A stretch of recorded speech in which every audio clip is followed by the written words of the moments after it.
Shabbat Shalom.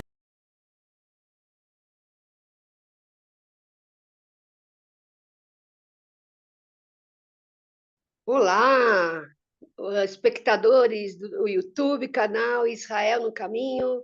Nós estamos hoje muito felizes por podermos ter a oportunidade, mais uma vez, de trazer o estudo de mais uma paraxá. Eu sou Zilda Zivian e estou com meu querido irmão Fernando Fleischmann. Estamos Shalom. muito contentes, né, Fê? De poder Então, estarmos juntos, né, podendo mostrar, né, os estudos e os comentários sobre essa paraxá que é Pinhas, né? Então, essa paraxá, ela é tremenda. Nós vamos é, conseguir, ela é longa, não é? Mas ela tem um núcleo, não é? Principal, não é? Que é sobre Pinhas. A gente vai descobrir quem foi Pinhas e por que que o Senhor levantou o ministério de Pinhas.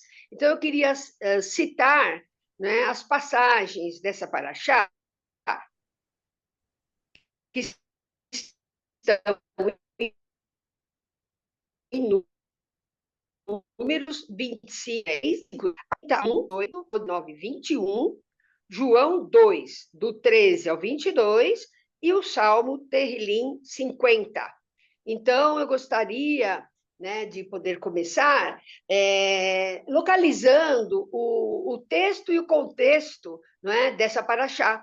Na verdade, ela começa em Números 25, ela começa no 1, trazendo essa paraxá toda, ela traz a adoração a Baal Peor, não é?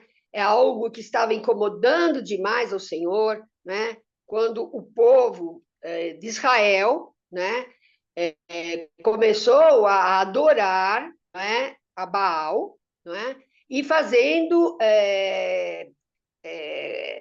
casamentos, relacionamentos com pessoas que realmente adoravam a Baal, né? Isso era algo que não estava agradando em nada a Deus, né? Depois de tantas coisas, tantos sinais e maravilhas que o Senhor tinha feito para o povo de Israel. Então, eu queria localizar um pouco esse texto, não é, para a gente poder fazer os comentários e que todos nós, né, além de nós podermos ministrar, as pessoas possam entender, porque isso é muito importante, né? Então, em Números 25, começa assim: enquanto Israel estava em Sitim, o povo começou a entregar-se à imoralidade sexual com mulheres moabitas, que os convidavam ao sacrifício de seus deuses, né? O povo comia e se prostrava perante esses deuses. Assim, Israel se juntou à adoração a Baal Peor. E a ira do Senhor acendeu-se contra Israel. E o Senhor disse a Moisés: prenda todos os chefes desse povo, enforque-os diante do Senhor, à luz do sol, para que o fogo da ira do Senhor se afaste de Israel. Então Moisés disse aos juízes de Israel: cada um de vocês terá que matar aqueles que dentre os seus homens se juntaram à adoração a Baal Peor. Um israelita trouxe para casa uma mulher midianita na presença de Moisés e de toda a comunidade de Israel, que choravam à entrada da tenda do encontro. Quando Finéias, filho de Eleazar, neto do sacerdote Arão, viu isso, apanhou uma lança e seguiu o israelita até o interior da tenda e atravessou os dois com a lança. Atravessou o corpo do israelita e da mulher. Então cessou a praga contra os israelitas, mas os que morreram por causa da praga foram 24.000. Então o Senhor disse a Moisés: Finéias, filho de Eleazar, neto do sacerdote Arão, desviou a minha ira de sobre os israelitas, pois foi zeloso, com o mesmo zelo que tenho por eles, para que em meu zelo eu não os consumisse. Diga-lhes, pois, que estabeleço com ele a minha aliança de paz. Dele e dos seus descendentes será a aliança do sacerdote perpétuo, porque ele foi zeloso pelo seu Deus e fez propiciação pelos israelitas. E aí, Fernando? É uma cena assim meio forte, né? Um tanto quanto estranha, violenta, não é? O que você comentaria sobre isso, sobre essa passagem? Amiguinha, shalom, pessoal que está acompanhando a gente, amigos do Céu no Caminho. Realmente, à primeira vista, parece que é algo muito estranho, né? Deus está recompensando violência, né? Como que funciona? Ele deu uma aliança de paz para alguém que foi tão violento, né? O que, na verdade, como você apontou, Deus ele recompensa o zelo com ele e o zelo com o qual a gente guarda a palavra dele, né? A primeira coisa que a gente precisa entender de todo esse contexto é que quando Deus liberta o nosso povo do Egito, ele fala: vocês não vão ter outros deuses após mim. Eu sou o Deus de vocês. E aqui é claramente uma violação dessa aliança que Deus tinha feito. É, quando Finéias Pinhas ele se move para esse ato violento, ele não se moveu para ganho próprio ou como uma retaliação. Pelo contrário, ele se moveu por amor a Deus. Ele falou: isso não pode acontecer. Esse absurdo não pode continuar. E quando ele cessa a praga nesse ato, Deus fala: olha, porque o amor por mim foi maior do que o que estava acontecendo à volta, eu vou dar minha aliança de paz para ele, né? Ou seja, quanto mais zeloso a gente é, mais paz em Deus a gente vai ter. E é um contraste também que eu acho legal a gente apontar.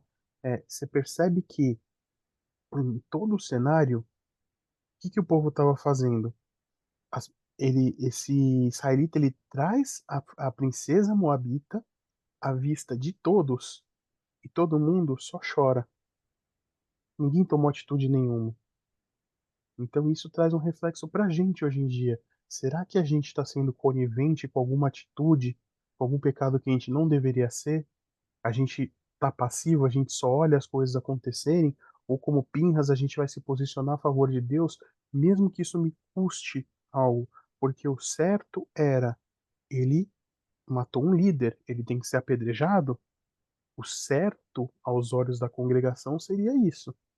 Mas será que a gente consegue ser zeloso como Pinhas ao ponto de não se preocupar com a consequência própria para honrar a Deus? Ou a gente, como povo, muitas vezes a gente faz a vista grossa, a gente chora pelos outros com os que choram, mas assim, o nosso discurso é de aceitação, né? Não, mas olha, Deus é amor, não, vamos ver como. Não, pera, Deus é amor, mas antes dele ser amor, ele é justiça. Ele sempre vai ser justo em tudo que ele fizer. E o que me chama mais atenção nessa paraxá é esse zelo, né? Será que a gente consegue ter esse zelo de não se preocupar com a própria vida? Porque existe uma diferença entre eu fazer algo por motivações próprias ou fazer algo para Deus. Claramente aqui, Pinhas ele estava com a motivação certa, a kavaná certa, o sentimento certo. Então tudo que a gente faz nasce da intenção por trás da nossa escolha. E isso Deus sonda. É isso que Deus recompensa, na verdade. A gente já ouviu muitas vezes, né, Zilda? Aquele jargão de boas intenções, o inferno tá cheio. Por quê? Né? Porque a atitude por trás da boa intenção é que vai contar, na verdade. O que Deus estava querendo que os israelitas fizessem? Não tolerassem o pecado. Então, você pode ver que as duas intenções foram boas, tanto do povo de lamentar quanto a de Pinhas de exterminar o pecado. Mas qual era a intenção certa por trás? Quem estava querendo realmente honrar a Deus? Porque o choro era por medo, por temor daquilo que Deus estava fazendo. Já de Pinhas não interessa o que está acontecendo. Palavra de Deus em primeiro. Deus em primeiro. Então vamos acabar com o que está de errado na nossa vida. Vamos acabar com o que está de errado no nosso meio para que Deus possa voltar a habitar com a gente. Isso, para mim, é um sinal de que hoje a gente tem que olhar para nossa vida e ver o que está de errado, acabar com o que está errado na nossa vida, para que Deus sempre possa reinar em nós. Amém. Não, é tremendo. Essa paraxá, eu acho que ela, de certa maneira, ela nos exorta, não é? Para a gente buscar os valores de Deus. O que para Deus é importante, o que é prioridade para Deus, não é? E com certeza, idolatria não é, né? Isso é uma Exato. certeza que a gente vem estudando, não é? Agora, o Senhor, ele também quer ver nossas atitudes quando a gente professa a nossa fé, não é? E crê nele. Nós temos que andar segundo a vontade dele e obedecer à vontade dele, não é? Então, é algo de ação também. Então, nessa paraxá, na verdade, essa época, o Senhor estava começando, dando uma oportunidade para o povo, né? A gente vê, porque a gente já estudou nas outras paraxás, agora, Deus está dando uma oportunidade, vai de novo, tudo de novo. Então, o que ele começa? A organizar esse povo, não é? Que vai estar passando, indo para a Terra Prometida, não é? A caminho de. Então, ele começa a fazer novo com aquele povo novo, que aquele para trás ficou, né? E realmente tomando uma atitude e trazendo esse povo para não cometer os mesmos erros dos seus pais, dos seus avós, do seu antepassado de 40 anos de deserto. Então, o que a gente vê, né, nessa paraxá, que o Senhor começa uma segunda, que é a segunda oportunidade. Então, o segundo recenseamento, não é? A divisão, chamando na tribo, não é?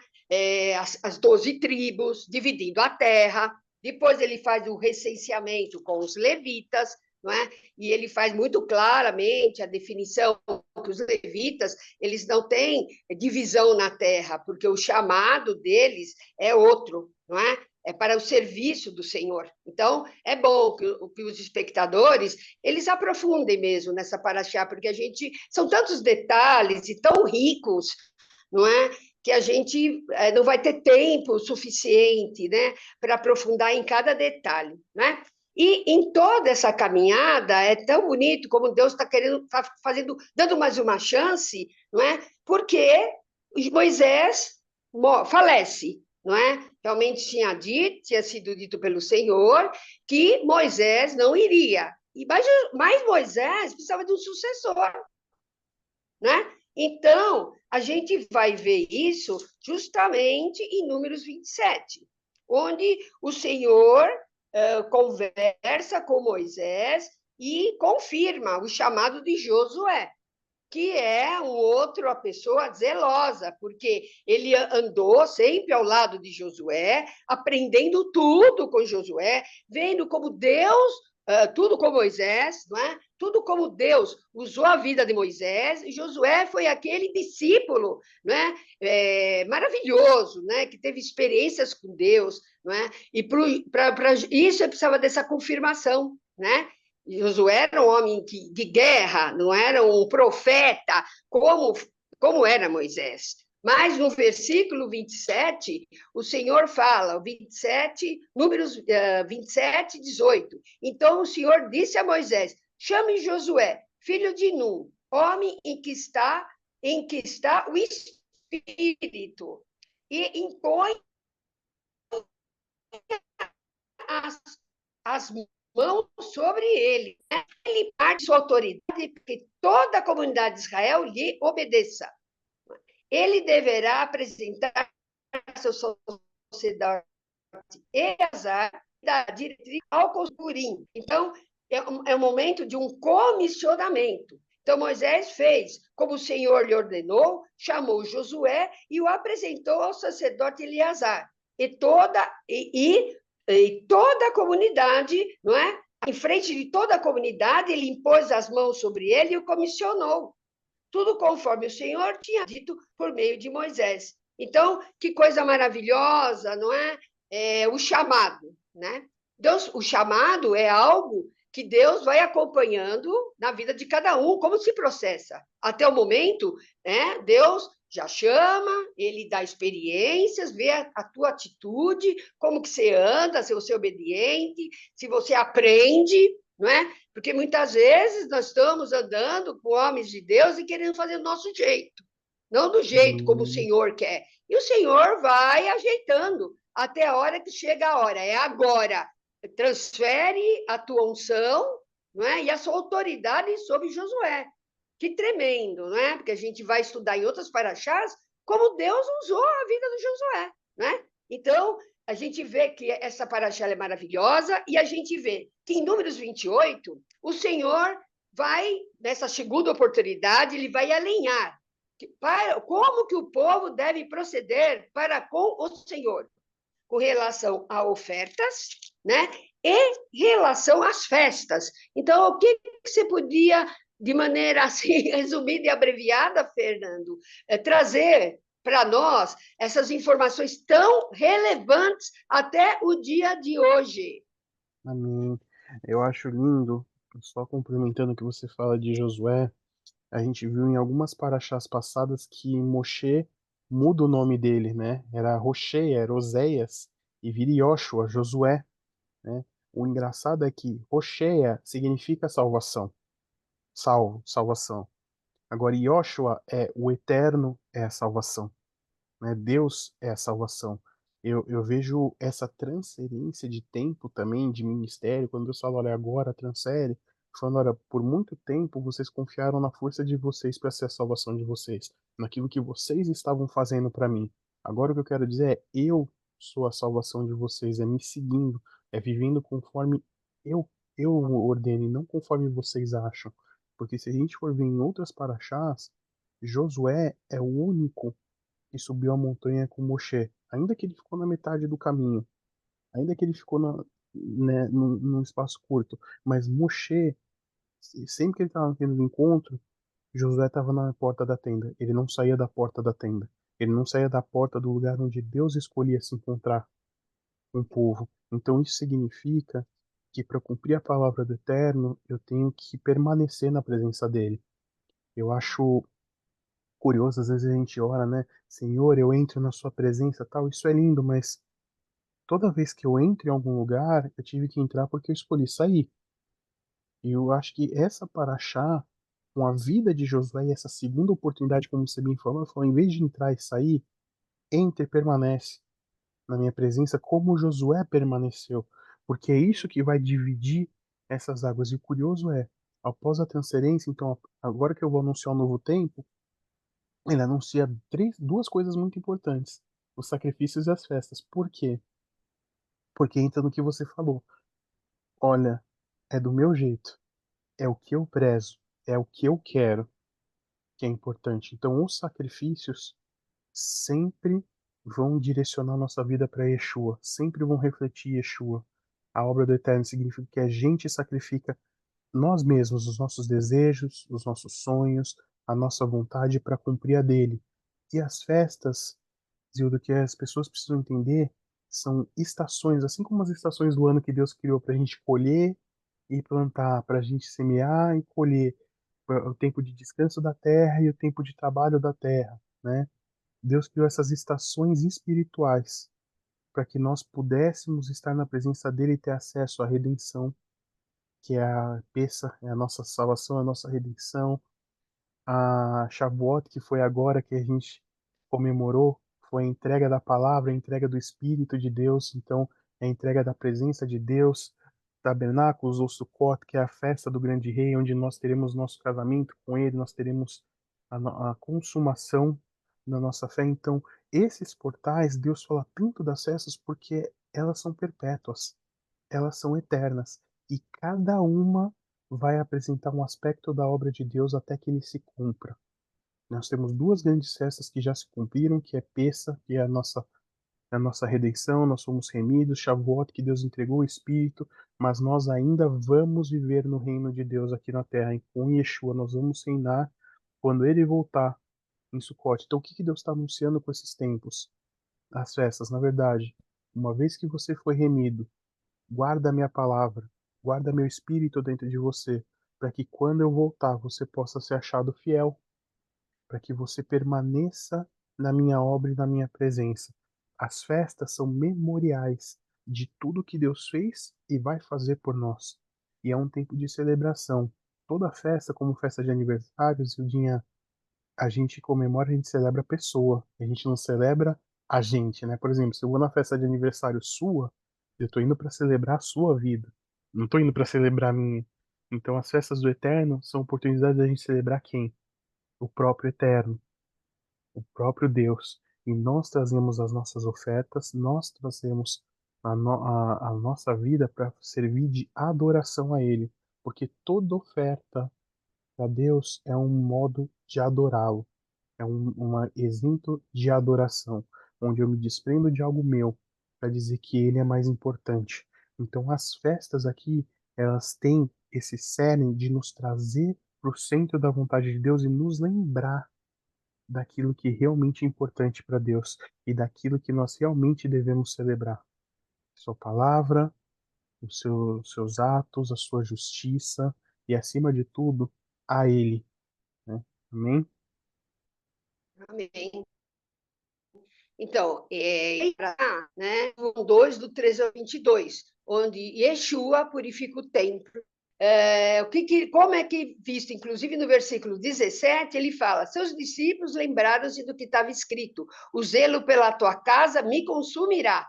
Então, os judeus lhe perguntaram, que sinal milagroso o Senhor pode mostrar-nos como prova de sua autoridade para fazer tudo isso? Aí no 19, Jesus lhes respondeu, destruam esse templo e eu levantarei em 3 dias. Os judeus responderam, esse templo levou 46 anos para ser edificado, e o Senhor vai levantá-lo em 3 dias? Mas o templo do qual ele falava era o seu corpo.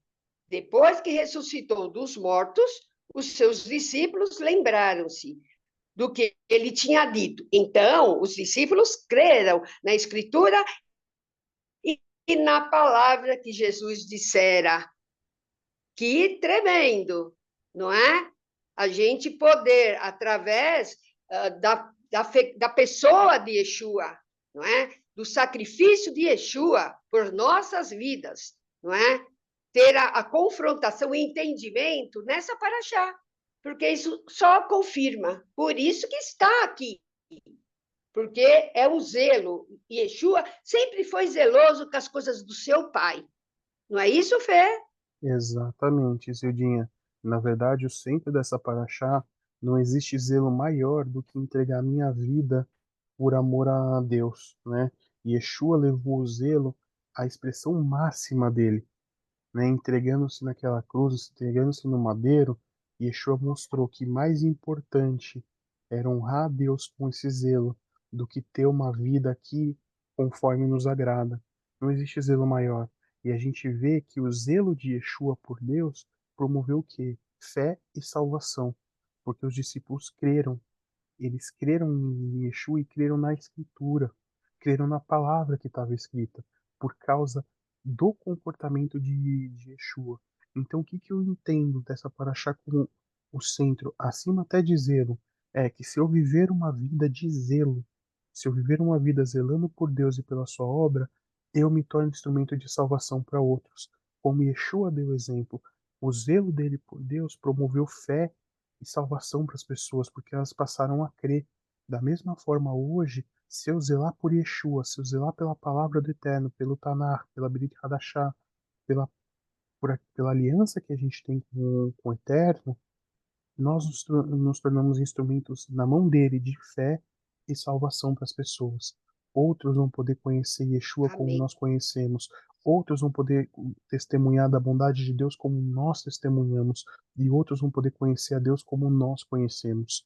Eu acho que esse é o tema. E se a gente pode, né, falar alguma coisa para já partir para próximo do encerramento, antes de eu passar a palavra para você, é que hoje Sim. Deus dá a oportunidade para a gente de zelar por Ele, para salvar aqueles que estão à nossa volta. Escolha esse instrumento de fé e salvação hoje Amém. nas mãos de Deus, para que você possa não só Amém. participar dessa obra, mas ver ela se cumprindo não só na sua vida, mas de todos aqueles que estão à sua volta. Amém?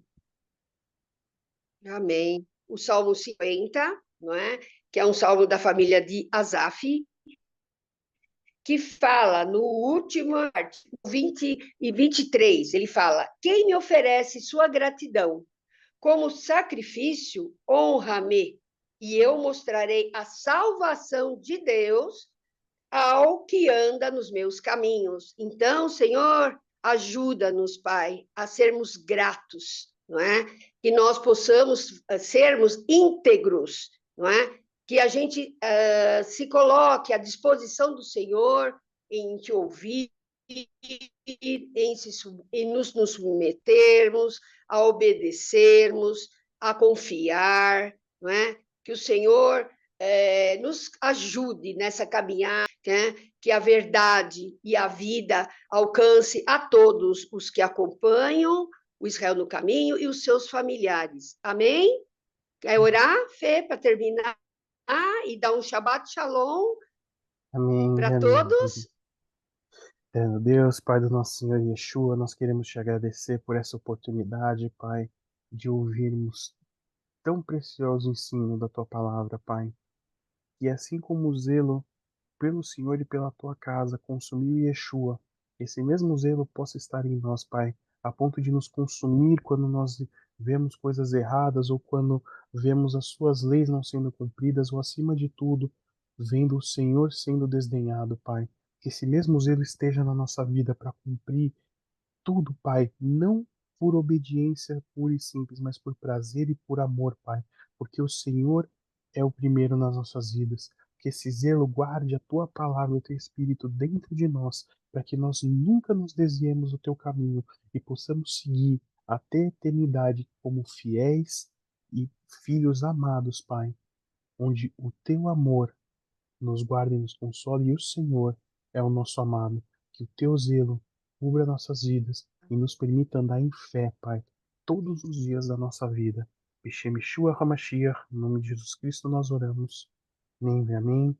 Amigos do Israel no Caminho, um Shabbat Shalom para cada um de vocês. Um Shabbat Shalom para todos. Amém? Amém, amém. Tchau.